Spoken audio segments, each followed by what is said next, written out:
Des moyens d'information, il en existe beaucoup, qui sont plus ou moins bons, mais globalement, quand on a envie de s'informer, on y arrive.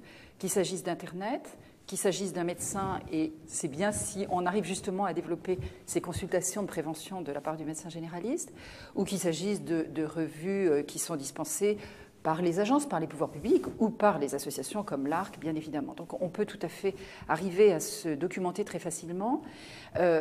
Malheureusement, les médias ont un peu trop tendance à mettre en exergue la dernière actualité qui vient de sortir, qui permet de faire un scoop, qui la plupart du temps n'est pas la plus importante. La plus importante, c'est ce qui va être confirmé par l'ensemble de la littérature et non pas par une étude en soi qui vient de sortir, qui sera peut-être contredite quelques temps plus tard.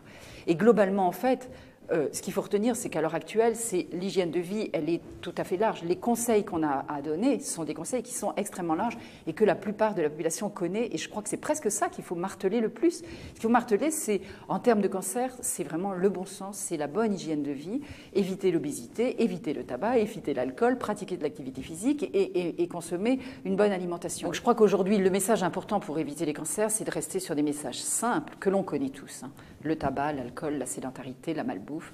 Tout ça, c'est des points importants sur lesquels, en priorité, il faut s'attarder.